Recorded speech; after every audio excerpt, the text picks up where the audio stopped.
आप सभी दर्शकों का स्वागत है हमारे YouTube चैनल लहर पौराणिक कहानियों में।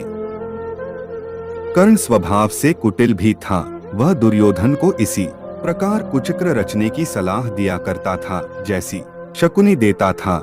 जिस समय जुए में हारकर पांडव वनवास के लिए चले गए और द्वैत वन में वे अपना समय काट रहे थे, उस समय कर्ण और शकुनी की बातों में आकर ही दुर्योधन अपने परिवार के साथ पांडवों को चिढ़ाने के लिए पहुंचा था।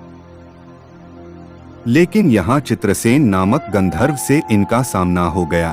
भीषण युद्ध हुआ। गंधर्व राजा ने अपने पराक्रम से सबको परास्त कर दिया और परिवार सहित सभी को उसने बंदी बना लिया। कर्ण तो अपने प्राण लेकर युद्धस्थल से भाग ही गया था। फिर युधिष्ठिर के कहने और अर्जुन के भी प्रयास करने पर चित्रसेन ने दुर्योधन आदि को मुक्त कर दिया। कर्ण अहंकारी भी बहुत था। उसे अपने पराक्रम बड़ा घमंड था और बार बार दुर्योधन को प्रसन्न करने के लिए वह कहा करता था कि वह एक क्षण में ही अर्जुन को मार गिराएगा। इसके लिए भगवान परशुराम द्वारा सिखाए हुए अपने अस्त्र कौशल की दुहाई देता था। यहाँ तक कि भीष्म पितामह, गुरु द्रोणाचार्य आदि के सामने भी वह अपनी शेखी बघारने से बाज नहीं आता था। एक दिन पितामह से न रहा गया। उन्होंने इसे फटकारते हुए कहा, दुर्भिमानी कर्ण, व्यर्थ की बात क्यों किया करता है? खांडव दाह के समय श्री कृष्ण और अर्जुन ने जो वीरता प्रकट की थी उसको याद करके तुझे लज्जित होना चाहिए। क्या तू श्री कृष्ण को साधारण व्यक्ति समझता है? वे अपने चक्र से तेरी उस अमोघ शक्ति को खंड खंड कर देंगे। व्यर्थ दंभ करना एक सच्चे वीर का गुण नहीं है। पितामह की यह बात सुनकर कर्ण वृद्ध हो उठा और उसने झल्लाकर अपने शस्त्र फेंक दिए और कहा, पितामह ने सभी के सामने मुझे लज्जित किया है। अब तो इनकी मृत्यु हो जाने पर ही मैं अपना पराक्रम दिखाऊंगा। इसी दुराग्रह के कारण जब तक भीष्म पितामह जीवित रहकर युद्ध करते रहे, कर्ण ने युद्ध में हाथ नहीं बटाया। जब उसने सुन लिया कि वे धराशायी हो चुके हैं, उस क्षण प्रसन्न होकर वह दुर्योधन के पक्ष में आकर शत्रु से युद्ध करने लगा। गुरु द्रोण के पश्चात कौरवसेना का तीसरा सेनापति वही था। इस वृत्तांत से यही स्पष्ट होता है कि ये वह अत्यधिक क्रोधी स्वभाव का था। सदा अहंकार में उसकी बुद्धि डूबी रहती थी और इस कारण बुद्धिमानों की बातें भी बुरी लगती थीं। इसके विपरीत अर्जुन धीर बुद्धि और विनयशील था। इस सब के होते हुए भी कर्ण अपनी बात का धनी था। जो कुछ भी वचन वह दे देता था, उससे हटना तो वह जानता ही नहीं था। श्री कृष्ण ने उसे यह बता दिया था कि वह कुंती का ज्येष्ठ पुत्र है और साथ में उन्होंने उससे पांडवों की ओर मिल जाने का आग्रह भी किया था। लेकिन सब कुछ सुनकर भी उसने दुर्योधन के साथ विश्वासघात करना उचित नहीं समझा। श्री कृष्ण ने कहा था, कर्ण, भाइयों के विरुद्ध लड़कर उनको मारने की कामना करना पाप है। इसलिए तुम कौरवों का साथ छोड़कर पांडवों का पक्ष ले लो। युधिष्ठिर तुम्हें अपना अग्रज मानकर अपना जीता हुआ साम्राज्य तुम्हें ही दे देंगे। कृष्ण की यह प्रलोभन भरी बातें सुनकर भी कर्ण अपने वचन पर दृढ़ रहा और कहने लगा, श्री कृष्ण, दुर्योधन के साथ विश्वासघात करना सबसे बड़ा पाप है। यदि मैं उसकी मित्रता को तोड़कर पांडवों की ओर मिल जाऊंगा तो सब यही कहेंगे कि कर्ण अर्जुन से डरकर उनकी ओर मिल गया है। फिर मैं ऐसा क्या करूं? मेरी माँ ने तो मुझे मारने का सारा प्रबंध कर दिया था। सूत ने ही मुझे उठाया और पाला, इसलिए वे ही मेरे पिता तुल्य हैं। सूतों के साथ मैं कई यज्ञ भी कर चुका हूँ और मेरा विवाह संबंध भी सूतों के परिवार में ही हुआ है। फिर मेरा पांडवों से क्या संबंध रहा? धृतराष्ट्र के घराने में ही दुर्योधन के आश्रित में रहा हूँ और 13 वर्ष तक मैंने उन्हीं का दिया हुआ राज्य किया है। फिर कैसे उनके साथ विश्वासघात कर दूं? दुर्योधन को मेरे ऊपर पूरा विश्वास है। मेरे कहने से ही तो उसने इस युद्ध को मोल लिया है और अर्जुन के प्रतिद्वंद्वी के रूप में दुर्योधन की आशाएं मेरे ऊपर ही तो लगी हुई हैं। इस परिस्थिति में अपने आश्रयदाता और मित्र दुर्योधन को छोड़कर मैं कभी पांडव पक्ष में नहीं मिल सकता। फिर यदि एक बार मैं मिल भी गया तो युधिष्ठिर जो राज्य मुझे देगा उसे अपने वचन के अनुसार मुझे दुर्योधन को देना होगा। इससे तो पांडवों का सारा प्रयत्न ही निष्फल चला जाएगा। यह सभी कुछ सोच विचार कर मैं निश्चय पूर्वक कहता हूँ कि मैं मित्र दुर्योधन का साथ छोड़कर और किसी पक्ष में नहीं मिल सकता, लेकिन हाँ यह वचन अवश्य देता हूँ कि युद्ध में मेरा प्रतिद्वंदी केवल अर्जुन ही है, उसके सिवा किसी पांडव का वध मैं नहीं करूँगा।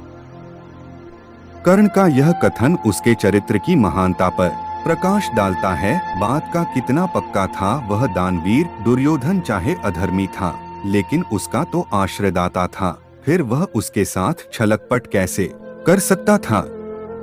अंत तक उसने दुर्योधन का साथ दिया और अपने आप को एक सच्चा मित्र प्रमाणित कर दिया। कर्तव्य के प्रति कर्ण पूरी तरह कठोर था। वह युधिष्ठिर तथा अर्जुन की तरह सहृदय नहीं था कि पांडवों के विषय में यह ज्ञात होते ही कि ये उसके भाई हैं, युद्ध करना बंद कर दे। एक बार मन में दृढ़ संकल्प करके उसको पूरी तरह निभाना ही उसके जीवन का उद्देश्य था। दुर्योधन की सहायता करना उसका कर्तव्य था। इससे पांडवों के प्रति जागृत हुआ भ्रातृत्व भाव भी उसे विचलित न कर सका।